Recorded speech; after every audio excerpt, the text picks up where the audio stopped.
अस्सलाम वालेकुम and welcome to ज़रा हटके। मैं ज़रा खड़ो और मेरे साथ हैं मुबशर जैदी और आज कॉल इन डे है तो हम आपकी बात सुनेंगे। पहले कॉलर हैं साउद रफ़ाकत साहब चनाब नगर से। अस्सलाम वालेकुम सर। वालेकुम सलाम, क्या हाल चाल है? बिल्कुल खैरियत जी सर। सबसे पहले तो हमेशा की तरह शुक्रिया अदा करना है आपका, आप बड़ी मोहब्बत से हमें वक्त देते हैं और अवामी ऐसे मसाइल के ऊपर बात करते हैं जो अमूमन बाज़ औक़ात हुकूमत उठने भी नहीं देती और बाज़ औक़ात नीचे भी दब जाते हैं बाद मामलात। बहरहाल ज़्यादा वक्त नहीं लूँगा आपका, इस वक्त बात करना चाहता हूँ जमात अहमदिया के मरकज़ से बात कर रहा हूँ, रबवा से। और पै दर पै जो जमाती मुखालफत के वाक़यात चल रहे हैं, इस हवाले से कुछ तवज्जो दिलाना चाहता हूँ आपके तवज्जुह से सरकार को कि यहाँ पे इस टाइम पे हमारी इबादत गाहों के पीछे पहले तो पैदर पै वाक़या चलते रहे हैं मुख्तलिफ। पहले हमारे लोगों की जानें ली गई हैं, कानून बनाए गए हैं ऐसे, और इस वक्त हमारी जो इबादत गाहें हैं उन्हें बिलखुसूस एक ख़ास टारगेट के ज़रिए से उन्हें टारगेट किया जा रहा है। इसमें मार्च पे नौशहरा ज़िरका में जिला गुजरांवाला में एक इबादत गाह में इन्होंने हमला किया था पुलिस के ज़रिए से। फिर चंद ही दिन हुए हैं, 17 जून को फैसलाबाद में दोवली में, और फिर 24 को कल रात एक इबादत गाह के अंदर ये वाक़या हुआ है। बात इस टाइम पे सिर्फ ये करना चाहता हूँ कि बाकायदा पुलिस के ज़रिए से ये कोशिश की जाती है, वहाँ पे पहुँचा जाता है। रात जिस इबादत गाह में दाखिल हुए वहाँ पे लॉक वगैरह तोड़े गए और फिर अंदर जाके मीनारों वगैरह का नुकसान पहुँचाया, और बाकायदा वहाँ पे इलाके की पुलिस अपना बिजली काट दी। इससे पहले भी जहाँ पे 17/6 को इबादत गाह में इन्होंने दाखिल हुए थे पुलिस के ज़रिए से, वहाँ पे भी करीब या दूर किसी को भी बजरिया अपना कोई अपना मोबाइल या वो कोई वीडियो वगैरह बनाने की इजाज़त नहीं दी गई, तस्वीर वगैरह बनाने की इजाज़त नहीं दी गई। और फिर रात के अंधेरे में जब पुलिस ऐसे काम करती है, इसका ये मतलब है कि उनके पास ऐसा कोई अदालती नोटिफिकेशन नहीं है, कोई इजाज़तनामा नहीं है, गैर कानूनी कार्रवाई कर रहे हैं। तभी तो वो चाहते हैं कि ये बात ऑन बोर्ड मौजूद ना हो, इसको कोई फिल्म ना बना सके, कोई इसकी तस्वीर ना बना सके। और इसके ऊपर हम तो अभी भी ट्वीट्स हो चुकी हैं, इससे पहले भी सरकार को लिखा जाता है कि इस हवाले से तवज्जो करें। 17/6 को जब वाक़या हुआ तो आरपीओ को दरखास्त दी गई, आरपीओ को दरखास्त की गई कि इस हवाले से कोशिश करनी चाहिए। तो पुलिस को भी कोशिश, क्या जवाब मिला वहाँ से? जी कोई जवाब मिला? कोई जवाब नहीं मिलता हमेशा की तरह से, बल्कि जवाब यही मिला ना कि 17/6 को एक इन्होंने किया, अटैक किया, और 24/6 को एक ही हफ्ते के बाद अगली जुमे रात को रात के अंधेरे में जाके घुस के इलाके की बिजली काट दी। वहाँ पे इलाके वालों को जो वहाँ के हिफाजत के लिए मामूर थे या दीगर जो इंतजामिया थे उन्हें कहा कि करीब नहीं आना। जी तो यही जवाब मिला हमें। तो फिर वहाँ से बिल्कुल आपकी बात सुन ली, हम भी आवाज़ उठाते रहते हैं जो अहमदियों की किलिंग हुई थी ख़ुसूसन केपी में, और ये भी वाक़यात जो हैं ये एक तसलसल है उसी चीज़ का, और नहीं होना चाहिए। और अगर पुलिस इसकी पैटर्नेज कर रही है तो बिल्कुल भी नहीं होने चाहिए ऐसे वाक़यात। अब मसला ये है कि आप किसे कंप्लेन करें, अगर पुलिस खुद कर रही है, और ये खुद कह रहे हैं कि इन्होंने कंप्लेन की है, और फिर जवाब आपके सामने है। इतना ही कह सकता हूँ कि पाकिस्तान के जितने भी शहरी हैं, चाहे वो किसी भी मकतब फ़िक्र के हों या किसी भी मज़हब के हों या किसी भी एथनिक ग्रुप्स के हों, उनको उतना ही हक़ है to be protected under the law. बिल्कुल। लेकिन जाहिर है कि जो कानून नाफिज करने वाले इदारे हैं उनको ये हक़ नहीं है कि वो रात के अंधेरे में इस तरह की कार्रवाइयाँ करें। अगर कोई लीगल कंप्लेंट है, कोई आपके पास वारंट है, आपके पास कोई कोर्ट ऑर्डर है, तो बिस्मिल्लाह, कौन कुछ कह सकता है। लेकिन जाहिर है कि अगर इसी तरह से हो रहा है जिस तरह ये बयान कर रहे हैं, तो फिर दिस इज़ नॉट एक्सेप्टेबल। तो बिल्कुल, और हम मज़म्मत करते हैं कम से कम इस प्लेटफॉर्म से कि ऐसा नहीं होना चाहिए। जैसे ज़रार ने कहा कि आईने पाकिस्तान सबको बराबर का हक़ देता है इस माशरे में रहने का, ऑन पेपर। अगले कॉलर हैं जी हमारे सईद रशीद साहब कराची से। जी सईद साहब, अस्सलाम वालेकुम, कैसे मिजाज हैं? अल्लाह का शुक्र सर, फरमाइए। जरा सा मुझे टाइम दीजिएगा ज़रार साहब, जरा हट के बात करूंगा मैं। देखिए, पहले तो मैं मईशत पे करूंगा, मगर उससे पहले एक आपको न्यूज़ ब्रेक कर दूं, शायद आपने कभी सुनी भी ना हो वो। यूरोपियन यूनियन की एक रिपोर्ट किसी ने मुझसे शेयर की थी। ये जो हम रेमिटेंस की बातें कर रहे हैं ना कि इतने आ गए, जब पाकिस्तान के एम्प्लॉय पीक पे थे 35 लाख फॉरेन कंट्रीज में, देखिए अमेरिका इंग्लैंड इधर से तो बहुत कम रेमिटेंस आती है, वहाँ तो फैमिली समेत रहते हैं। जी। असल रेमिटेंस आती है सऊदी अरब इधर से 96%। वो सारे गरीब मजदूर हमारे काम कर रहे हैं, बड़ी पोस्ट पे कोई भी नहीं है। तो जब पीक पे थे 30-35 लाख, उस वक्त 1.1 बिलियन आती थी महीने की और 14 बिलियन साल की आती थी। सडनली कोविड के बाद ये जब सऊदी अरब ने अपने पैसे मांगे तो चाइना ने हमारी मदद की और ये चेंज ओवर आ गया। अभी आपको पता है सऊदी अरब में जब कर्फ्यू लगे थे तो उन्होंने 50% सैलरीज कर दी थी, और यूएई और इधर से तो कितने हजारों लाखों लोगों को वापस घरों को भेज दिया था। तो फिर रेमिटेंस कैसे बढ़ गई, इसकी बात सुन ले, मेरा राज की बात है जी। पाकिस्तान ने चाइना के कमर्शियल बैंकों से लोन लेना शुरू कर दिया 7 से 9% पे, और उसको रेमिटेंस बना के ला रहे हैं यहाँ, इसलिए कि IMF बैंक, ये लॉजिकल बात है, आप स्टेट बैंक से कर्जा लें अगर नेशनल बैंक से, तो वो फौरन पूछते हैं आपके पास कौन कौन से और बैंकों के कर्जे हैं। आपको कैसे पता लगा? आपको कैसे पता लगा? बिल्कुल मुझे ऐसे पता चला कि यूरोपियन यूनियन की एक रिपोर्ट है जहाँ पर उन्होंने ये कौन सी रिपोर्ट है दायर किया है। यूरोपियन यूनियन की एक कौन सी रिपोर्ट का नाम है, नाम याद है आपको? मैं नाम याद नहीं है, मगर मैं आपको कभी शेयर कर दूंगा, मेरा नंबर नोट कर लें। और उन्होंने ये साबित किया है उसके अंदर कि ये रेमिटेंस, ये 7% लोन ले रहे हैं चाइना से, कमर्शियल बैंक से, और चाइना में 1.5% से पूरा बिजनेस होता है उनके। तो वाले मेरे ख्याल में सईद भाई ये जो यूरोपियन यूनियन का, मैं तो इस रिपोर्ट को, अगर ऐसी कोई रिपोर्ट है तो पिंच ऑफ सॉल्ट के साथ लूँगा। जाहिर है वो कुछ भी कह सकते हैं, क्योंकि उनके बहरहाल चाइना के साथ जो है आंकड़ा है 36 का।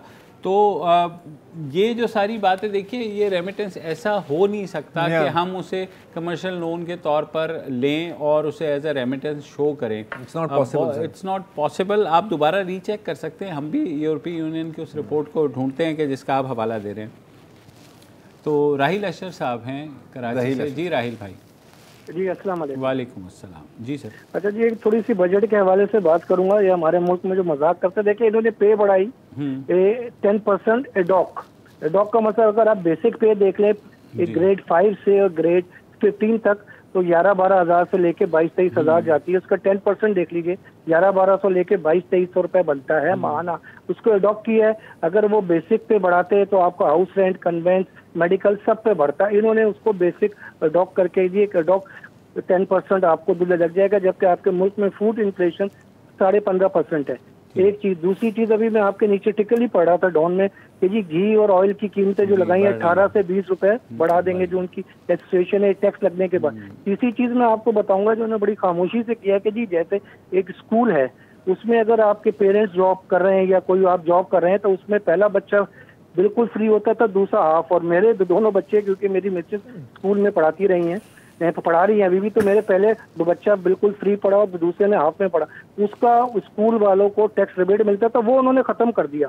तो इसका मतलब ये है कि जो स्कूल में बच्चों को फीस रिबेट मिल रहा था 50% और मतलब 95%, वो खत्म हो जाएगा बिल्कुल। तो ये बताएं कि इसका फायदा क्या है, ये कर रहे हैं, लोगों को पता ही नहीं है कि जी जीडीपी क्या है। आपने खुद सर्वे देखा कि पाकिस्तान की आवाम को मूडीज का या करंट अकाउंट डेफिसिट का किसका कुछ पता नहीं। अच्छी आखिरी बात कर रहा हूँ, बड़ी अच्छी एक ने बात की कि जी इमरान खान साहब का इलेक्शन से पहले 50 लाख घर, 1 करोड़ नौकरी, इलेक्शन के बाद 1 प्लेट सालन 2 रोटी।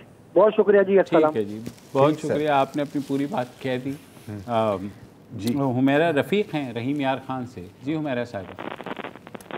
हेलो जी, अस्सलाम वालेकुम। वालेकुम अस्सलाम। जी सर, मैं आपसे ये बात करना चाहती हूँ कि ना मेरे जो फादर हैं वो मुझे अपनी प्रॉपर्टी में शेयर नहीं देते। अच्छा, आप मेरी हेल्प करें, इसलिए कि मेरा कोई नहीं है। अच्छा। तो वो अगर मैं उन्हें थोड़ा सा फोर्स करती हूँ तो वो मुझे बहुत ज्यादा बुरा भला कहते हैं और मारते हैं। अब मैं नहीं जानती कि मैं कहाँ जाऊँ, मैं किससे कहूँ, ना कोई मेरी सुन ले, लेकिन मुझे कुछ नहीं पता। अच्छा हुमैरा साहब, आपके कितने बहन भाई हैं? जी मेरा ना एक भाई है। हाँ। उसने मुझे अपने घर से बाहर निकाल दिया था। ओके। अच्छा, और आप शादीशुदा हैं? नहीं, मेरी ना जी। फर्स्ट टाइम इन्होंने बहुत ज्यादा धोखे से मेरी शादी मननी की। जब मैं उनसे मिली तो मैंने कहा कि मैं नहीं कर सकती इस आदमी से शादी। तो मेरे फादर ने मुझे बहुत ज्यादा मारा, एक दफा नहीं तो 2-3 दफा। उसके बाद वो टूट गई। तकरीबन कोई 10-12 साल गुजर गए, उन्होंने मेरी शादी नहीं। तो ना जी, तो अगर मैं उन्हें कहती हूँ तो वो मेरी बात नहीं सुनते। आप मुझे कुछ ऐसा बता दें, इतनी सी मेरी हेल्प कर दें कि मैं किसी के पास जा सकूं, मुझे वो दे दें जो मेरा राइट है, जो मेरा हक है। मैं आपको एक मशवरा दूं कि अगर आप मुल्तान में जाकर के जो वायलेंस अगेंस्ट वुमेन वाला सेंटर है वहाँ पर आप कंप्लेंट भी फाइल कर सकते हैं ये, और वहाँ आपको हेल्प भी की जाएगी। वहाँ पुलिस भी मौजूद होती है, जज भी होती हैं और काउंसलर भी होती हैं। तो अगर आप फॉर्मल कंप्लेंट करना चाह रही हैं तो मेरे ख्याल में यही एक तरीका है, वरना अगर किसी लेकिन इसमें एक और मसला है। हाँ। बिल्कुल जो आप बात कह रहे हैं वो मतलब जहाँ तक ये इन्होंने इल्ज़ाम लगाया है कि मुझे मारा जाता है, उस हद तक वायलेंस अगेंस्ट वुमेन सेंटर शायद कुछ हेल्प कर सके। लेकिन जहाँ तक जायदाद या ज़मीन या इन तरह की चीज़ों के हिस्से की बात है तो मेरा ख्याल है कि उनकी हयाती में तो आप उनको ज़बरदस्ती नहीं आप उनसे हिस्सा ले सकते। From my understanding of the law, मुझे नहीं पता आपका क्या ख्याल है। हाँ ऐसा ही है, लेकिन यह है कि अब सूरत ज़ाहिर है क्योंकि वायलेंस हो रहा है यहाँ पर, तो वो हाँ वायलेंस के लिहाज से तो आप कर सकते हो। वायलेंस के डॉक्टर वसीम यूसुफ हैं कुवैत से हमारे साथ। जी डॉक्टर साहब।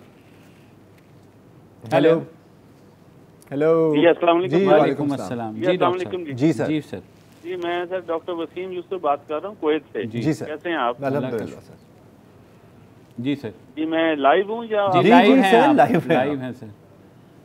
लाइव? हाँ जी। अच्छा सर, इस तरह है कि मुझे ये रिसेंटली जो इस वक्त पाकिस्तान में प्राइम मिनिस्टर साहब ने रिसेंटली एक इंटरव्यू दी है, उस हवाले से जो कंट्रोवर्सी क्रिएट हुई है जी, तो उस सिलसिले में मुझे बात करनी थी जरूर। कि मुझे ये समझ नहीं आ रही कि अगर प्राइम मिनिस्टर साहब ने ये कहा है कि जी खवातीन अगर पूरा ड्रेस ना पहने या उससे कोई टेम्पटेशन हो मर्दों को तो उससे मुआशरे में खराबी पैदा होती है। तो मुझे ये समझ नहीं आती कि अच्छा उन्होंने ये नहीं कहा कि माशरे में नहीं, डॉक्टर वसीम साहब उन्होंने ये कहा कि तो ज़ाहिर है मर्द जो हैं वो फिर रोबोट नहीं होते, ये बात उन्होंने कही है। तो इसका मतलब ये निकाला जा रहा है कि उनका ये कहना है कि फिर कसूर ख़वातीन का है, जो वायलेंस करते हैं, रेप करते हैं, उनका कोई कसूर नहीं है। और पाकिस्तान में आप रहे हैं, कितने आपने ख़वातीन को मुख्तसर और कपड़े पहने ये देखा बताइए है? एक जो इसकी जो दिफा में जो लोग आ रहे हैं, मैं आपकी बात नहीं कर रहा डॉक्टर साहब, ऐसे एक आइडिया दे रहे हैं कि शायद पाकिस्तान में ख़वातीन बिकिनी पहन के घूम रही हैं इधर उधर और लोग पागल हो रहे हैं। हमने इन सारी चीज़ों को स्टडी किया है, हमने बाकायदा rape survivors, rape lawyers, prosecutors, police, इन सारी सी बात कर रहे हैं, तो हम इस पर कमेंट करते हैं। Believe me it is knowing the facts. और यहाँ पर मेरा ख्याल है कि 1000 में से एक केस शायद हो जो आप लिंक कर सके कि ओ हो इसने इसको अटेम्प्ट किया था, वो भी नहीं होगा, वो सिर्फ बयान होगा रेपिस्ट का। तो जब वज़ीर आज़म साहब से, किसी भी मुल्क के वज़ीर आज़म साहब से एक ऐसा सवाल पूछा जाए, ये बहुत ही अजीब बात है मेरी नज़र में कि आप सारा फोकस शिफ्ट करें ख़वातीन के लिबास पे। ये काबिल एतराज़ बात है, उसकी प्रिंसिपल पर हम बात नहीं कर रहे। सिंपल जवाब है सर, मैं आप में से अभी सवाल पूछें क्या है sir, sexual assault is a major crime, it is the rapist that are at fault. और हमारी हुकूमत पूरी कोशिश कर रही है कि जो कानूनी लूप होल्स हैं, जो प्रोसिक्यूशन में लूप होल्स हैं, जो माशरे में लूप होल्स हैं, उनको प्लग करने की, बस इतनी बात करने की ज़रूरत है। और लूज कमेंट देना नहीं चाहिए। क्यों दे? जाहिर है वो मुल्क के वज़ीर आज़म हैं, अगर वो एक बयान इस तरह का देते हैं जिसके इंटरप्रिटेशन जो है वो फिर उसमें मसला होता है और वो बयान उन्हें गालिबन नहीं देना चाहिए था। और ये को पहली दफ़ा भी नहीं दिया ना सर, मसला ये है, पहली दफ़ा दिया होता तो हम कहते कि चलो सही है यार, शायद इसको मिस इंटरप्रेट किया है। लेकिन जब एक बात 4 दफ़ा हो तो फिर मिस इंटरप्रेट करने की गुंजाइश नहीं रहती sir. I am sorry to say. जी मिसेस लोधी हैं कराची से। अस्सलाम वालेकुम जी। जी वालेकुम सलाम। दो चीज़ें मुझे पॉइंट आउट करनी थी। एक तो जो मेरा सैलरी अकाउंट है उससे हर महीने 75 रुपीज सिम टैक्स से कटते हैं। अब मुझे बताइए कि टैक्स क्यों कटता है और ये कहाँ जाता है, ये सिम में कहाँ लगता है? Sin tax? जी जी। और दूसरी चीज़ है कि आज हम लोग मोटर व्हीकल टैक्स अपना देने गए हैं नेक्स्ट ईयर का 21-22 का 17,000 का हमारा टैक्स था और उसमें हमें 10,000 रिट्रोस्पेक्टिव 2021 का विद होल्डिंग टैक्स लगाए। अब ये रिट्रोस्पेक्टिव टैक्सेस क्यों लग रहे हैं? ये मैं इसके बारे में हमें इल्म नहीं है जी। और आप यकीन करिए वहाँ नेशनल बैंक में इतने लोग इस बात पर लड़ रहे थे कि भाई हमें रिट्रोस्पेक्टिव में क्यों टैक्सेस लग रहे हैं। सही यार, इसका मतलब है कि मेरे साथ भी यही होने वाला है जानकारी। जून लास्ट डेट है तो आई थिंक उससे पहले आप जमा करवा ही दें। I think so. अब आपने डरा दिया। Thank you Mrs Lodhi. I mean मेरा ख्याल है मैं तो कल क्या है, कल तो हफ्ते का दिन है, मुझे अब नेक्स्ट वीक ही जाना पड़ेगा। हाँ, तो ये मेरे ख्याल में देखिए सही है। मसला ये है कि हमारे बिल्स के अंदर बहुत सी ऐसी चीज़ें लग के आती हैं जो हमें पता ही नहीं होती और जो अब बरसों से लग वो के डाल देते हैं, कहते हैं कि यार उसे दे ही देंगे। बिल्कुल। तो ये बिल्कुल बात है, मैं पता भी करवाऊंगा इसका और आपको हम अपडेट करेंगे। एक वक्फा ले लेते हैं आप।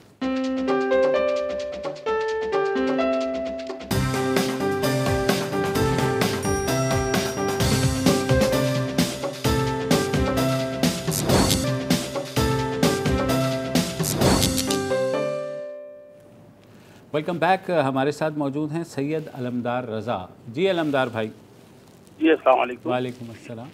जनाब, गुजारिश है कि हाल ही में बजट पेश किया गया जी और उसके अंदर पेंशन में गवर्नमेंट एम्प्लॉइज को फैसिलिटी दी गई है, पेंशन बढ़ाई गई है जी। लेकिन इसके बाद यह है कि जो EOBI की पेंशनर्स हैं जी, जिनके तनख्वाहों से 15 साल तक मखसूस रकम कटती रही, ताहा सिर्फ 850 पेंशन दी जा रही है, जो मजलूम पेंशनर के साथ एक बड़ी ज्यादती है। और इसकी एक बुनियादी वजह यह भी है कि इस वक्त फरवरी 2021 से इस अदारे का कोई भी वारिस नहीं है, यानी चेयरमैन साहब जो हैं, अजहर हमीद साहब जो हैं, वो भी यहाँ से जा चुके हैं रिटायर होकर और उसके बाद से कोई नया चेयरमैन मुंतखब नहीं किया गया। ये समझ लें अदारे को तबाही तरफ ले जाया जा रहा है। ऐसा तो है। अदारे के अंदर कोई भी अथॉरिटी ऐसी नहीं है जो कोई फैसला कर सके।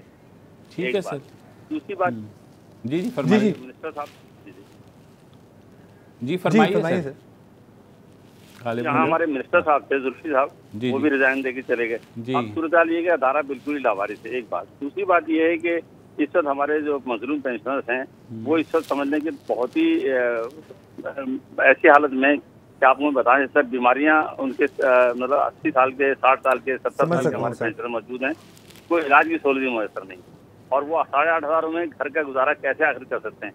मेरी आपसे गुजारिश है कि आप, मैं वज़ीर-ए-आज़म पाकिस्तान से, सदर पाकिस्तान से गुजारिश करता हूँ कि EOBI पेंशनर जो बेचारे इस वक्त ज़रूरत महसूस कर रहे हैं इस बात की कि उनकी पेंशन जो है तो जल्द से जल्द तक एक बुनियादी तनख्वाह बराबर की जाए। अगर ये बुनियादी तनख्वाह बराबर नहीं की गई तो कई लोग इसमें इंतकाल कर चुके हैं इलाज न होने की वजह से, और इसकी रफ्तार इंतकाल के लोगों में बढ़ती जा रही है। तो मेरी इस प्रोग्राम के हवाले से, आप लोगों के हवाले से गुजारिश है कि फौरी तौर पर हुकूमत को इस बात के लिए आप वो करें, इंसिस्ट करें। और डाउन टीवी की तरफ से मैं मैसेज दे रहा हूँ वज़ीर-ए-आज़म साहब को भी, सदर पाकिस्तान को भी, EOBI के अथॉरिटीज़ को भी, कि फौरी तौर पे वो पेंशन में इजाफे का ऐलान करें। हमारे पेंशन जो है बहुत मायूस हैं जब से बजट में ऐलान हुआ है गवर्नमेंट की पेंशन का, और इनके साथ बिल्कुल इनको नजरअंदाज किया गया। ठीक है सर, ये मेरी गुजारिश। ठीक है, आपकी गुजारिश पहुँच गई हमारे तवस्सुत से। फिरोज़ खान साहब हैं कराची से ही। जी फिरोज़ भाई। हेलो जी, वालेकुम अस्सलाम। नमस्कार भाई, कैसी तबीयत? अल्लाह का शुक्र सर, फरमाइए।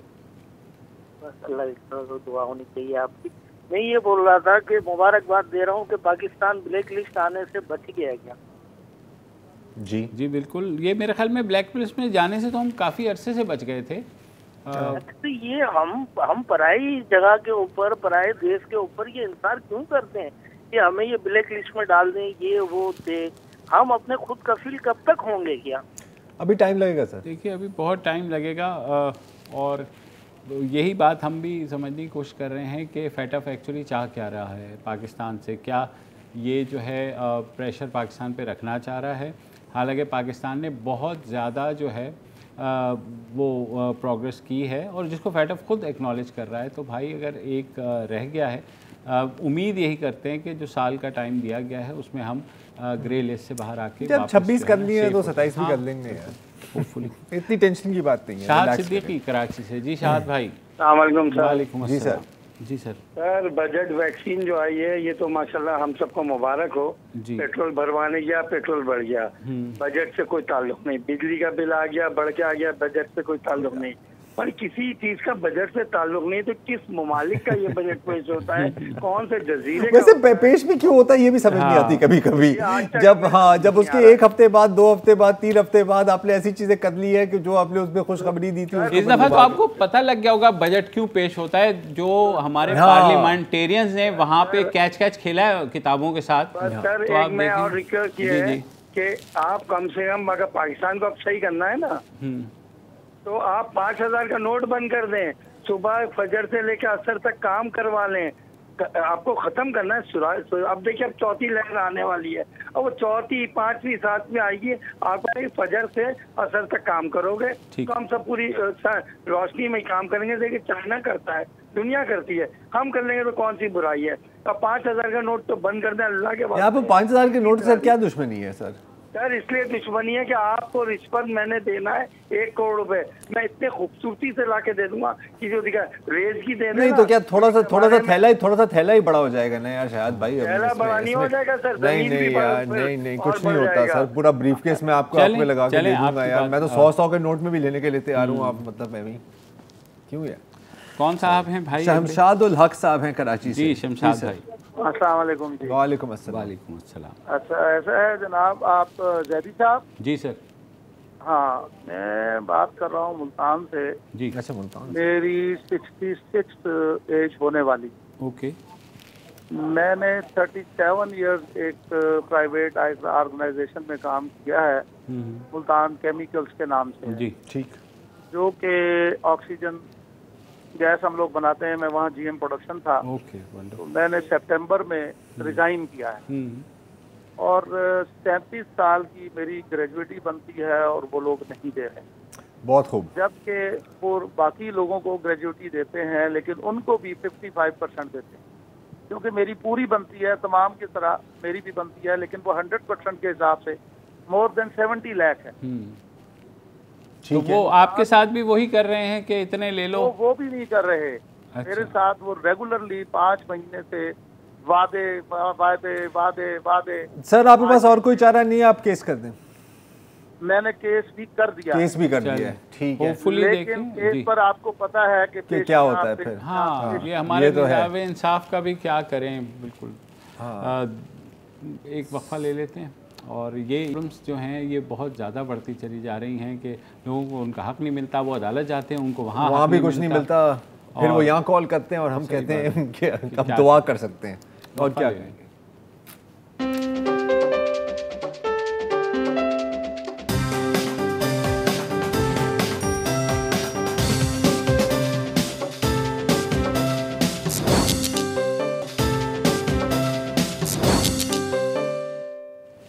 Welcome back. और मैं अगले कॉलर हैं फरहान असलम साहब कराची से। अस्सलाम वालेकुम सर। जनाब। जी ज़रार साहब बात कर। जी ज़रार साहब मुझे पूछना ये था कि ये जो कराची को 11 बिलियन का पैकेज दिया गया है, हाँ, तो वो उसका जो है वो अमलो बरामद कब शुरू होगा? सड़कें हमारी कराची की टूटी हुई, ट्रांसपोर्टेशन हमारे पास नहीं है, पानी हमें नहीं मिलता, क्योंकि कब कराची में कुछ काम आपको होता हुआ नजर आएगा?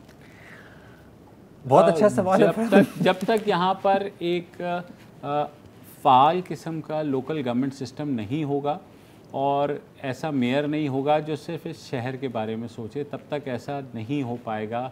आप 111 अरब भी डाल देंगे तो वो भी कहीं ना कहीं लीक होके चले जाएंगे। और लीक होने की बात भी नहीं है, पता है मसला ये है कि अनाउंसमेंट्स करना तो बड़ा आसान हो जाता है ना, वो यार हेडलाइनें बन जाती है, ये हो जाता है। जब आप ब्रेकअप कहें कि यार क्या है, फिर होता है कि असल नहीं ऐसा इतना प्रोविंशियल देना था, इतना फेडरल दे देना था, इतना इस डिपार्टमेंट का, इतना इस डिपार्टमेंट का। वो आपको डिपार्टमेंट्स में इतना वरगला देते हैं ये किसी को पता ही नहीं लगता कि यार ये चीज़ जा ही कहाँ रही है। लेकिन येस, इम्प्लीमेंटेशन अगर बात हो, मेयर था हमारे पास लेकिन उसके पास कोई ऐसा पावर्स नहीं थी। तो आपको एक तो सिर्फ मेयर होने की ज़रूरत नहीं है, आपको एम्पावर्ड मेयर चाहिए। अगेन एज यू सेड, वो without a working local body system, एक मेयर अकेले को तुम ऑफिस में फेंक दोगे, क्या होने वाला है? कुछ नहीं होने वाला। आप उसको गाड़ी भी दे देंगे, आप उसको स्टाफ भी दे दोगे, क्या होगा? उसके सिर्फ एक नेम कार्ड होगा जिसके ऊपर लिखा होगा मेयर साहब, लोग कहेंगे मेयर साहब, लेकिन मेयर साहब के पास होगा नहीं कुछ। तो वैसे ऑन अ सीरियस नोट, मेरे ख्याल है फरहान साहब, इस पर हमें अमंग मैनी अदर थिंग्स इस पर भी थोड़ी नज़र डालनी चाहिए कि क्या हुआ। मुझे अनाउंसमेंट हुई है, डिसबर्सल कितना हुआ, और अगर डिसबर्सल हुआ है तो वो कहाँ गया है, और अगर कहीं गया है तो क्या कुछ ऑन ग्राउंड हुआ भी है या नहीं हुआ है। सही बात। These are important questions. Ejaz Muzaffar Zaidi हैं कराची से। जी एजाज भाई। अस्सलाम वालेकुम मुबशर गरी साहब और ज़रार कोड़ो साहब। आज वसतुल्लाह खान तशरीफ फरमा नहीं है जी, वो यूके में। जी चले।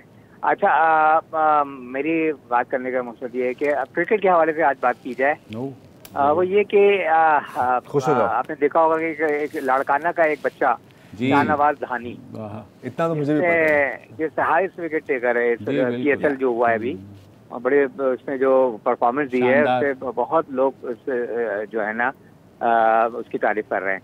लेकिन मेरा कहने का मकसद ये है कि ये बच्चा, इसको जो असल ट्रेनिंग दी है ना, वो एक शख्स है लेवल 4 के कोच हैं, यहीं कराची के हैं, शौकत मिर्जा साहब। अच्छा। मैं तो ये क्रेडिट दूंगा, Shaukat Mirza should be credited for correcting technical glitch while delivering and stepping off ball by Shahnawaz. ठीक है। तो शाहनवाज की जो टेक्निकल ग्लिच को दुरुस्त किया है वो ये शख्स है जिसने इसके ऊपर मेहनत की है तकरीबन 2-2.5 साल तक, और इस बच्चे को ग्रूम किया है। और उस बंदे का नाम नहीं, हमारे यहाँ तकरीबन 10 लोग हैं जो लेवल 4 के कोच हैं, उनमें से एक ये भी हैं शौकत मिर्जा। और इनको अभी ये कहकर निकाल दिया गया शौकत मिर्जा, और आप जानते हो कि तौसीफ अहमद भी एक हैं फॉर्मर टेस्ट प्लेयर। तो इन दोनों को ये कहा गया कि ये 60+ हो गए हैं, लिहाजा इनको निकाल देना चाहिए, इसलिए कि इनके अंदर अब वो चीज़ नहीं रही, वो एक्टिवनेस नहीं रही। तो ये देखें, हमारे मुल्क में जो सही लोग हैं, सही काम करने वाले हैं, उनको पीछे कर दिया जाता है। जो मफाद परस्त हैं, प्रोजेक्टिव हैं, उनको आगे कर दिया जाता है। ये बड़ी अफसोसनाक बात है। आज क्रिकेट के हवाले से मेरे ख्याल में आपके इस प्रोग्राम में किसी ने भी बात नहीं, और आपने बहुत अच्छा किया। सबसे पहले तो शफकत मिर्जा साहब को मैं सैल्यूट करता हूँ, सलाम पेश करता हूँ शौकत मिर्जा साहब को, कि उन्होंने हमें शाहनवाज दहानी जैसा अच्छा बॉलर दिया। बहुत अरसे बाद कोई हमें अच्छा बॉलर मिला है, और उसने PSL में हाईएस्ट विकेट टेकर भी रहा, तो थैंक यू सर। और जहाँ तक आपको हटाने की बात है, तो बहरहाल आपने अपना काम कर दिया है, और जो जितने भी क्रिकेट से वाबस्ता लोग हैं और बडिंग क्रिकेटर्स हैं वो आपको जानते ही होंगे। अगर जैसे मुजफ्फर जैदी साहब कह रहे हैं कि 10 कोचेस हैं, तो इवेंचुअली आप प्राइवेटली भी अपनी जो है एकेडमी खोल सकते हैं और उसमें ट्रेन कर सकते हैं, क्योंकि हमारा माशरा बदकिस्मती है, बहुत थैंकलेस है। अगर आप ये कोई रिटायरमेंट एज है क्या? आई थिंक 60 ही है। 60 ही है ना। लेकिन स्पोर्ट्स में अक्सर होता है कि आप ओवर एज जो अगर वो बहुत अच्छे हैं तो ले लेते हैं। नहीं, स्किल तो है ना। अगर इस बच्चे को ग्रूम किया है और बच्चा हाईएस्ट विकेट टेकर है, तो आई मीन बिल्कुल नॉट नोइंग एनीथिंग, मैं सिर्फ इतना ही कह सकता हूँ कि फिर टैलेंट तो है इनमें, क्यों ज़ाया करें यार। सही बात। हाँ, मोहम्मद उवैस हैं कराची से। अस्सलाम वालेकुम भाई। हेलो, अस्सलाम वालेकुम। मैं उवैस बात कर रहा हूँ कराची से। जी जी। मुझे मेरे 3 क्वेश्चन थे। एक क्वेश्चन तो ये था कि रेवेन्यू बोर्ड के हवाले से कि 1 विंडो ऑपरेशन कब होगा, इसमें NOC मिले और उसमें हमारे चीफ जस्टिस साहब के भी कोई वकील या कोई चीज उसके सिग्नेचर भी मौजूद हो, तमाम इदारों के सिग्नेचर मौजूद हो, और उसके बाद वो डिपार्टमेंट्स उस NOC को मद्देनजर रखते हुए तमाम काम आसानी से कर सकें। इसका छोटा सा जवाब है, ये कभी नहीं होगा जिंदगी में। Very good. दूसरी चीज ये है कि इमरान खान का जो लोन प्रोग्राम है यूथ के हवाले से, वो प्राइवेट ऑर्गेनाइजेशन, प्राइवेट बैंक कोई सर्विस लाइन नहीं दे रहे और उनको पॉजिटिव दिखा रहे हैं, लेकिन ग्राउंड रियलिटीज कुछ और हैं। यही होता है सर। प्राइवेट बैंक्स ने पहले भी रजिस्ट किया था, जब वज़ीर-ए-आज़म ने नया हाउसिंग स्कीम शुरू की थी, तो उन्होंने इनिशियली रजिस्ट किया, फिर स्टेट बैंक ने हालांकि उन्हें इंसेंटिव भी दिया था। उसके बाद लोगों ने, तो वज़ीर-ए-आज़म ने हाल ही में गालिबन कहा भी कि अब बैंक्स को उन्होंने समझाया है जो हेड्स को, और अब शायद चीज़ें बेहतर हो जाए। जहाँ तक नौजवानों को कर्जे देने की बात है, तो बिल्कुल बैंक्स को देना चाहिए, मगर बैंक्स के साथ इतनी दफ़ा हाथ हो चुका है माजी में, चाहे वो येलो कैप स्कीम हो चाहे और कोई स्कीम हो, कि वो ज़रा जो है झिझकते हैं। ज़ाहिर है सरमाया अगर बैंक का होगा और डूब जाएगा या कोई लेके चला जाएगा, तो बेहतर ये है कि जो भी अप्लाई कर रहा है उसके लिए ज़रूरी है कि वो उसके पास कम से कम एक बेसिक स्ट्रक्चर हो, वो क्या करना चाहता है और किस तरफ अपने कारोबार को अब से 6 माह बाद या साल बाद किस तरफ लेके जाना चाहता है। तो फॉरवर्ड लुकिंग भी आप दिखाएंगे बैंक को, जब बैंक को नोट नज़र आएंगे आगे तो बैंक आपको देगा वो कर्ज़े। लेकिन हमारे यहाँ ये रिवायत अभी तक नहीं रही है कि आप कोई अच्छा एंटरप्रेन्योरशिप का प्रोग्राम लेकर के जाएं। अगर कर्ज़ा लेना है 5 लाख लेने के लिए वैसे लोग चले जाते हैं और नौजवानों को जाना भी चाहिए, लेकिन मैं सुन रहा था जो गवर्नमेंट के स्टैटिस्टिक्स हैं उसमें से 80% जो है ना वो कोई दुकान खोलने के उसमें होते हैं लोग।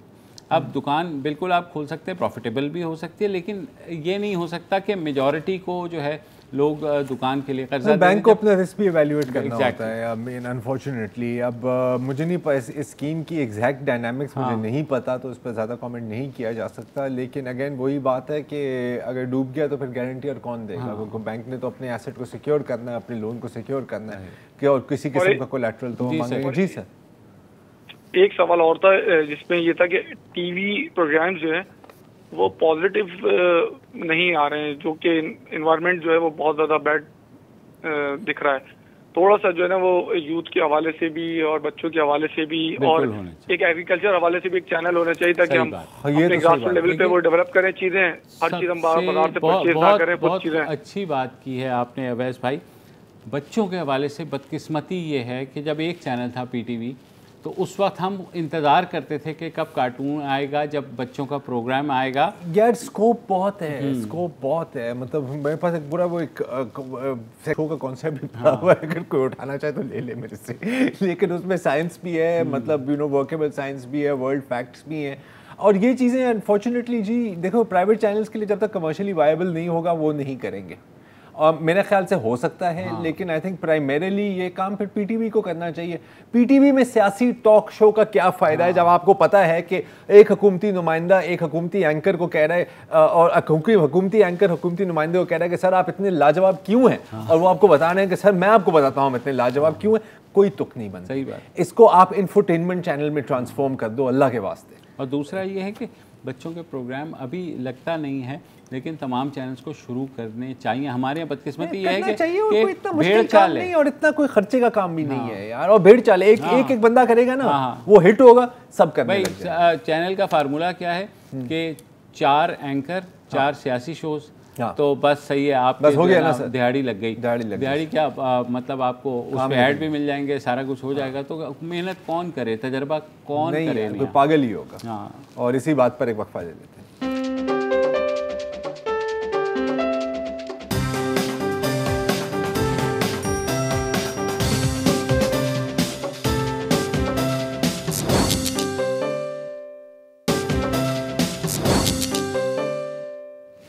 Welcome back. अगले कॉलर हैं आरिफ काजमी कराची से। अस्सलाम वालेकुम सर।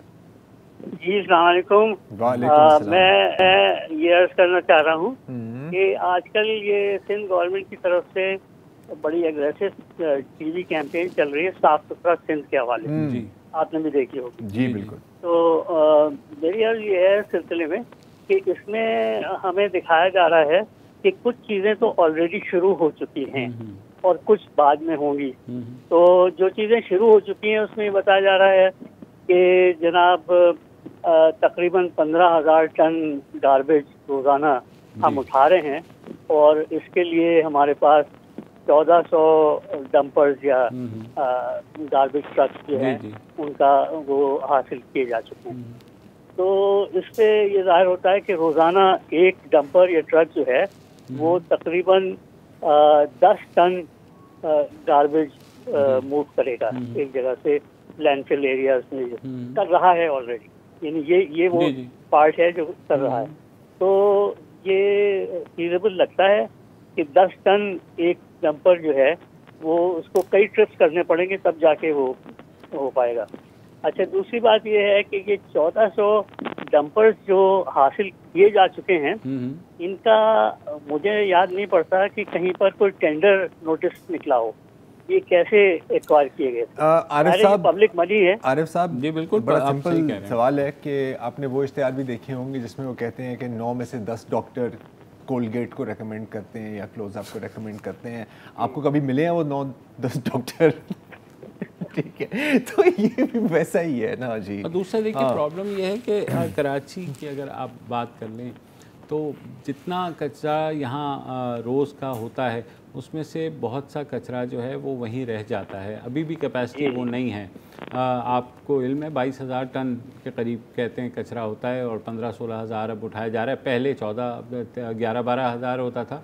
तो चीज़ें बेहतरी की तरफ जा रही हैं, लेकिन साथ साथ जो ट्रांसपेरेंसी है उस पर बिल्कुल जैसे आपने कहा कि इश्तिहार दे करके करना चाहिए था और बिल्कुल ऐसा ही होना चाहिए। मोहम्मद यासिर हैं स्वीडन से। अस्सलाम वालेकुम सर। जी यासिर साहब। ज़रार भाई, जैदी साहब। जी सर। सर कमेंट समझ लें, कम्प्लीमेंट समझ लेंगे, जो भी मर्जी है। खान साहब की जो वेस्ट को जानने की फिलॉसफी है उसके हवाले से बात करनी थी कि यहाँ पे जो है वो बच्चियाँ ऐसा ऐसा लिबास पहनती हैं, और आज मिड समर है, बच्चों के लिबास और फीमेल्स के लिबास देख के खान साहब भी याद आ रहे हैं।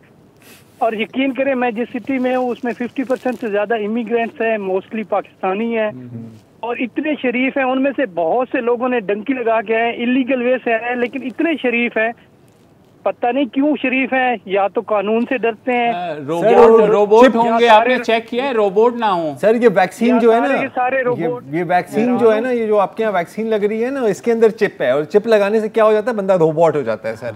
ये है जी। यही बात हम भी सवाल करते हैं कि ऐसे माशरों में जहाँ मगरिब में खुसूसन जहाँ आप कब से रह रहे हैं वहाँ पे? सॉरी यासिर साहब। हेलो यासिर साहब गालिबान चले गए। हाँ चलो, मैं इसलिए पूछना चाह रहा था क्योंकि मैं जानना चाह रहा हूँ कि कितनी अच्छी तरह से मगरिब को जानते हैं। अब्दुल रहमान हैं हैदराबाद से। जी अब्दुल रहमान साहब। सर अस्सलाम वालेकुम। वालेकुम अस्सलाम। जी भाई। सर मैं हैदराबाद से आगे 20 किलोमीटर गोठ डाइम्स और झनमोरी से मैं बात कर रहा हूँ। सर मसला ये है कि हमारा एक छोटा गांव है जिसमें न पानी वाटर सप्लाई है, न सुई गैस की हमारी सहूलत है, न ड्रेनेज सिस्टम है, न हमारे पास गलियां पक्की हैं, कुछ भी नहीं है। छोटा सा गांव है, वहाँ पर छपरे वाले दुकान बने हुए हैं। हैदराबाद डेवलपमेंट कंट्रोल अथॉरिटी वाले वहाँ नोटिस देके गए कि भाई ये आपकी जो दुकानें हैं इसको आप पास करवाएं। खुदारा उनसे ये तो पूछे कि हमें नेसेसिटी, हमें क्या आप लोगों ने क्या हमें सहूलतें दी हैं कि आप एक छोटे छपरे वाले दुकान से आप कहते हैं कि ये सर ये सारा एक लूटने का एक धंधा बनाया हुआ है। और 20 किलोमीटर हैदराबाद से एक छोटा न टाउन है न कुछ है, फिर भी ये हमारे पास वहाँ, और ये हमारा गांव नहीं, ये मुसलसल सबसे ऐसे करते हुए जाते हैं और सबसे ये पैसा लूट मार कर रहे हैं। समझ गए। बराए मेहरबानी इस मुसीबत से हमें जान छुड़ाएं। ये ठीक है सर। ये क्या कह सकते हैं, मुसीबत तो जाहिर है आती है और आम आदमी के लिए ही आती है, बदकिस्मती है हमारे। लेकिन बहुत खूब बात की कि डेवलपमेंट आपने नहीं करनी, लेकिन ये आओ यार इसको सही कराओ। दूसरा ये है कि हम लोग भी जब टैक्स देते हैं तो हम भी यही सवाल करते हैं कि कौन से हुकूमती अस्पताल में, कौन से हुकूमती स्कूल में, या जिसका वादा किया है हुकूमत ने कि वो सेहत भी देगी और जो है तालीम भी मुफ्त देगी, वो हमें भी आज तक नहीं मिला। हम भी यही सवाल, आप गोठ में बैठे हैं, हम पाकिस्तान के सबसे बड़े शहर में बैठे हैं, दोनों के सवाल एक ही हैं। वक्फा तो नहीं, जाहिर है अब इस प्रोग्राम अगले हफ्ते तक के लिए वक्फा ले लेते हैं। चलो ये कर लो, इसके साथ भी खेल लेंगे। चलो ठीक है, खुदा हाफ़िज़।